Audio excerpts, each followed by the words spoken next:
With us on High Bank Fury is Reid Spencer, the dean of, I would say, the NASCAR reporters out there. Reid, you've been around a long time. You've seen a lot of things, and but it's always great to be back at Daytona.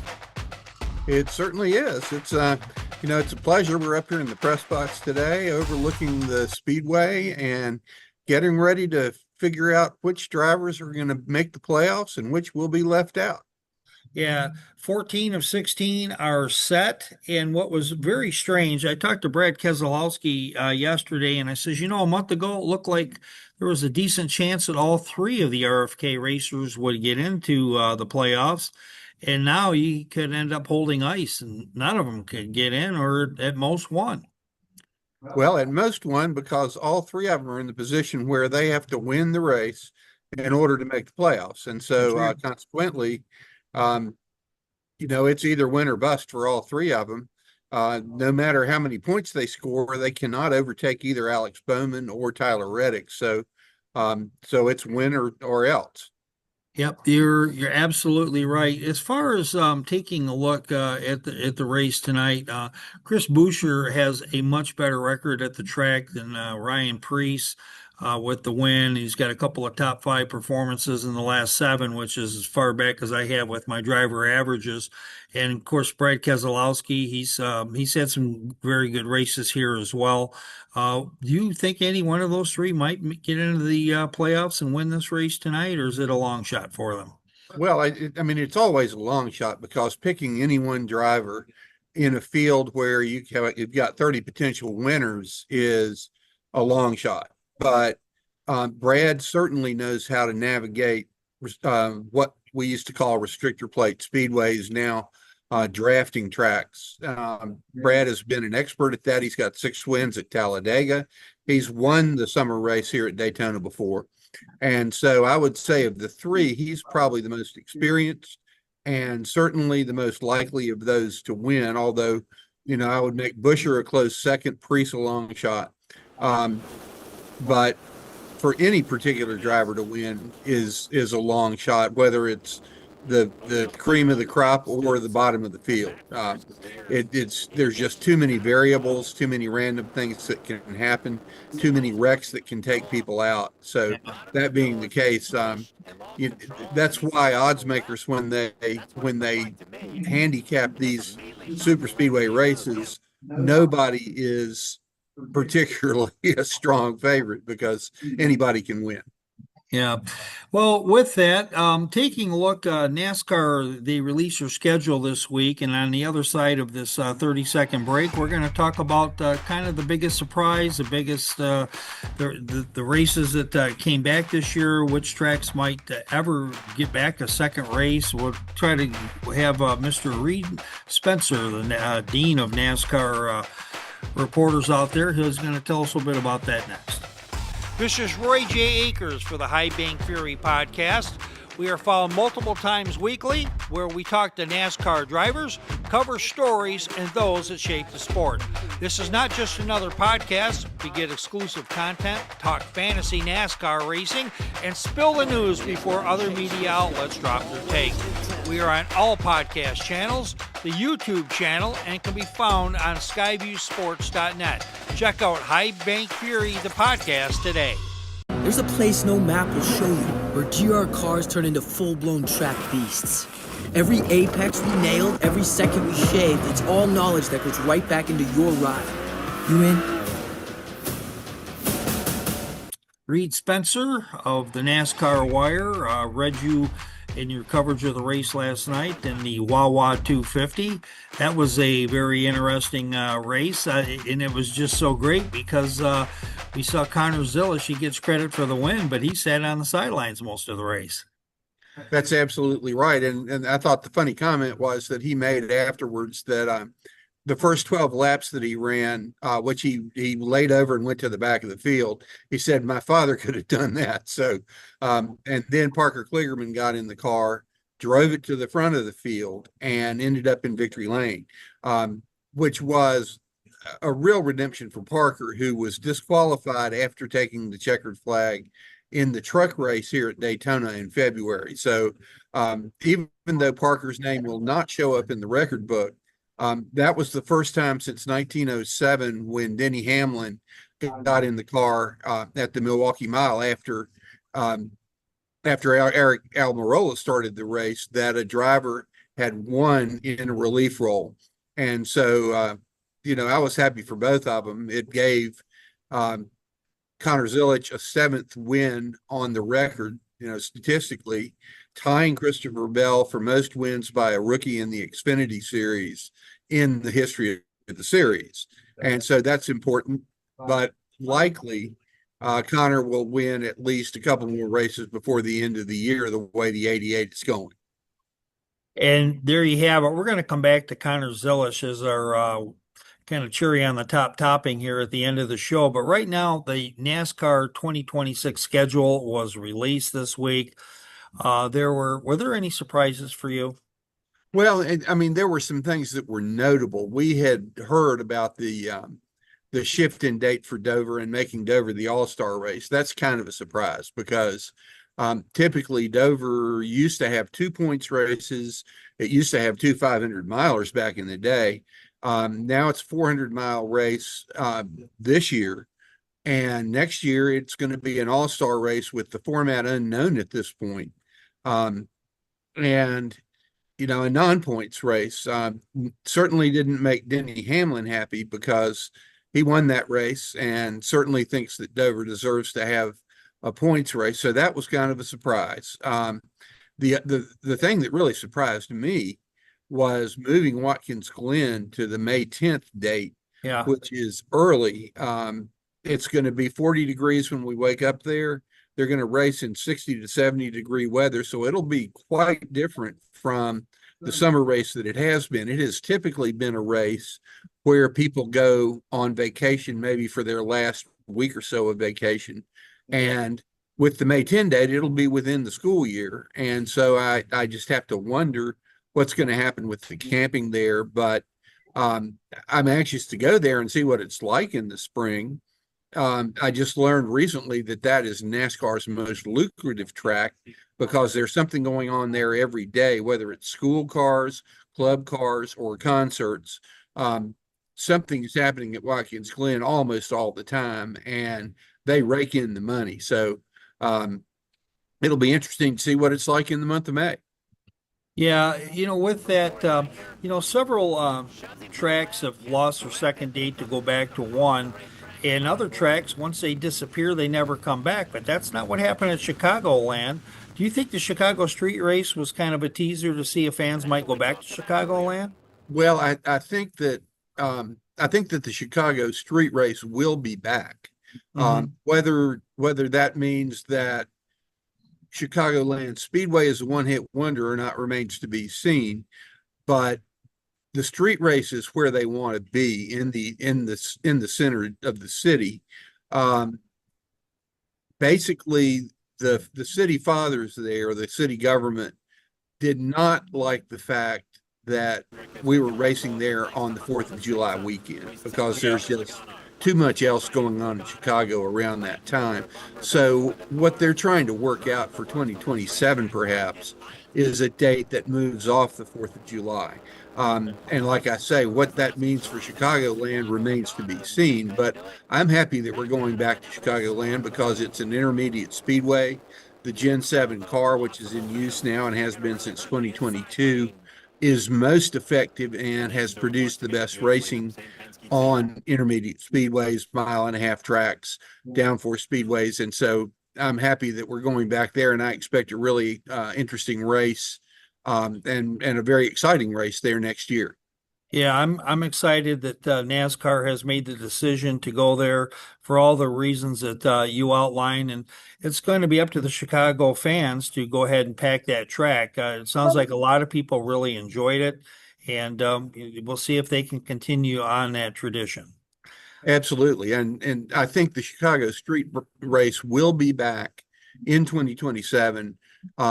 And that leaves Chicagoland Speedway in limbo, but there's certainly no reason why they can't go to both. Yeah, that'll, like you said, that's going to be very interesting. There's a couple of tracks, Kentucky that fell off the schedule several years ago. Do you think that track will ever be back? Probably not.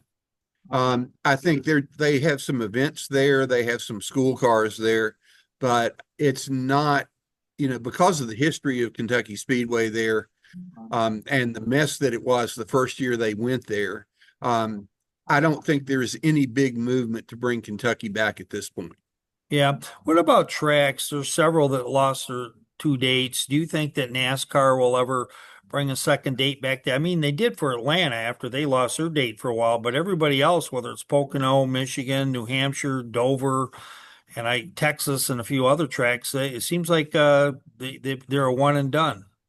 Well, the movement and the trend is away from two dates at any particular track, and I think we saw how that benefited Richmond this past week, where because Richmond is down to one date, they packed the grandstands, they sold out, and I think the sentiment is one date per track, with a few exceptions, obviously like Daytona, Talladega. The super speedways are probably going to continue to have two dates, and the Atlanta reconfiguration and repave makes that that sort of style of racing for Atlanta, which is pack racing. Although as the pavement ages, it will probably gravitate a bit away from that. But I think the trend is toward a single race per track. Again, with some exceptions. Kansas is another exception because of the relationship with Penn Gaming and the Hollywood Casino there. But most of the time, we're going to be moving in the direction of one race per track. Las Vegas is another where we have two because of the destination. Yeah. After listening to Marcus Smith talk to Kevin Harvick on his Happy Hour podcast, he admitted that NASCAR is looking for destinations. San Diego fits in that because who doesn't want to be in San Diego at any point of the year? The weather's great the year around.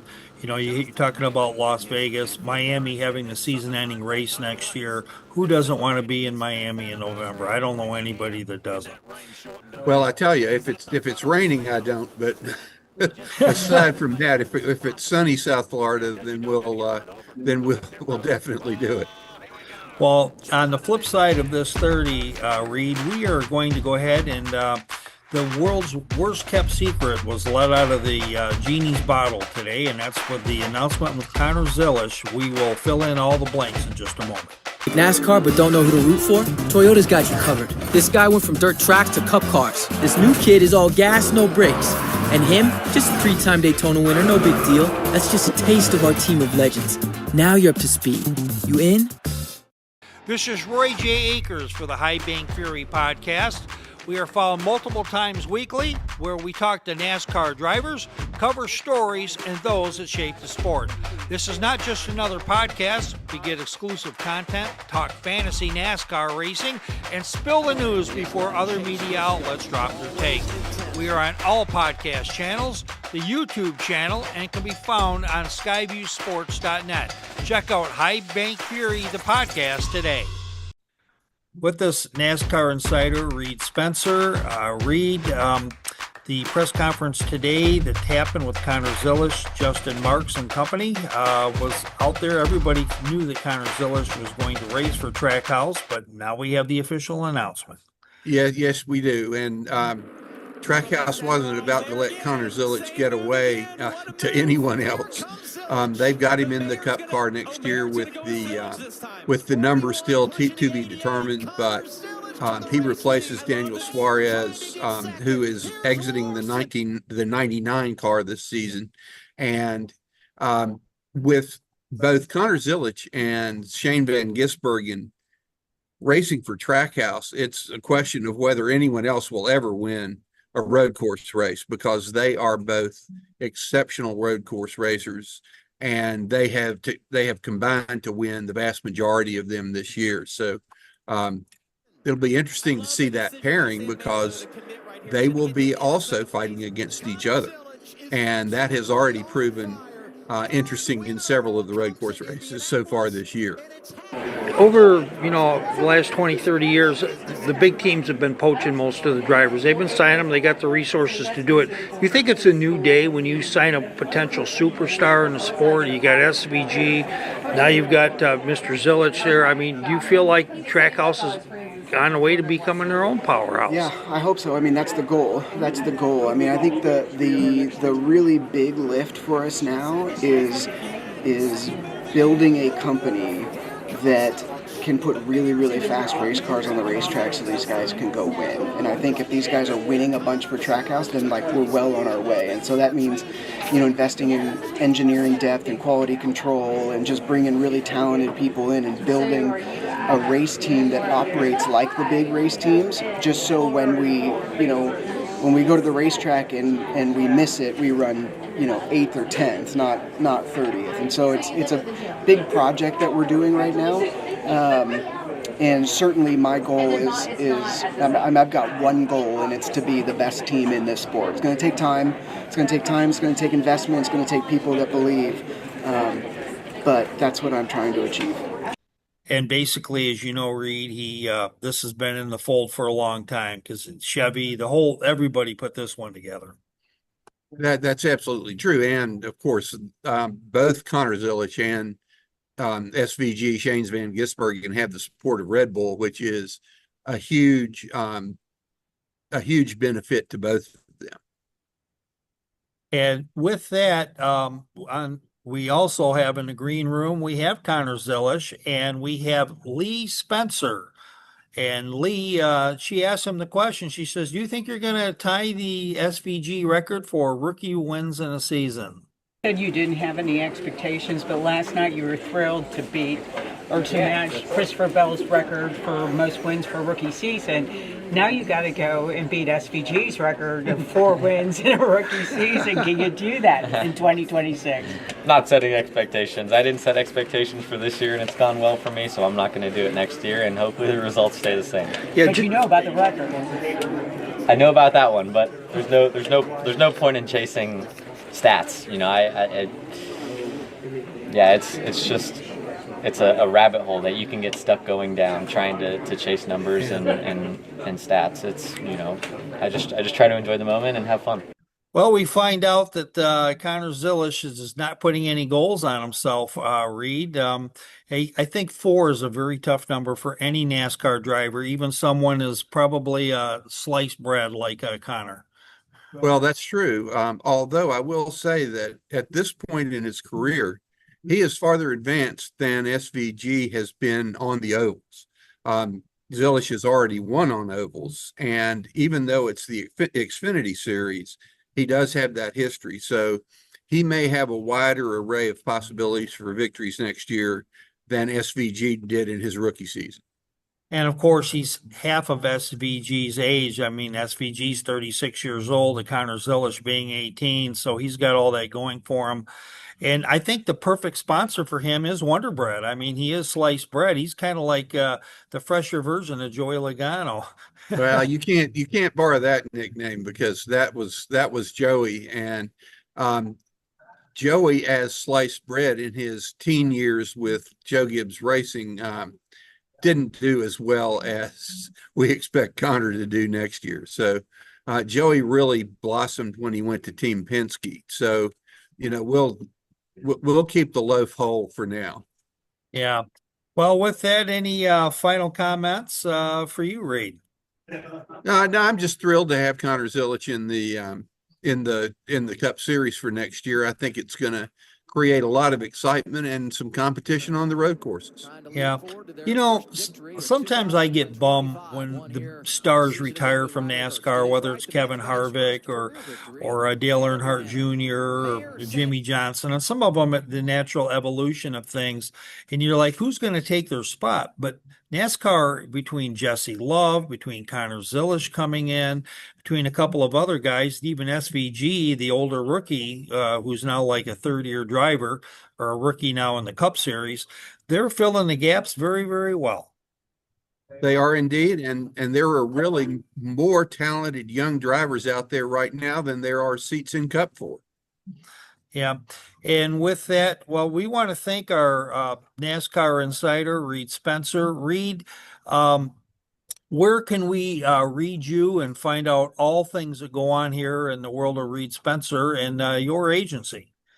Well, all over the place, really. We are picked up by websites worldwide, but most of what we write is also available on NASCAR.com. Mm-hmm. And that's where, for our folks out there that want to read, if you go to NASCAR.com, if you look in some of the news stories, you'll be either on the top story or right underneath it. And of course, you have Holly Kane and a few other top-notch writers, and you have it all covered. And if you want a breaking NASCAR story, we go to the NASCAR Wire, and that's where you come in, Reid. Well, that's what we do. We've been doing this for about 20 years now, and the Wire keeps going strong. And I guess we'll make the final comment. Something tells me you know who asked a question to Connor Zilisch just a few moments ago, and that's your lovely wife. That is absolutely true. We travel to the races together, and she reports for catchfence.com. You can read her what she writes there, and she also does post-race for SiriusXM NASCAR Radio on Trucks, Xfinity, and Cup. All right. Well, once again, everybody, thank you, Reid Spencer, for coming on. Thanks for enlightening us on a variety of NASCAR topics tonight. We hope to talk to you soon. My pleasure. I love the decision by Sam Mayer, though, to commit right here. It's going to get him into second place. Connor Zilisch is absolutely on fire. Third win in a row comes at Indianapolis, and it's happy 100 for Junior Motorsports. They hit the century.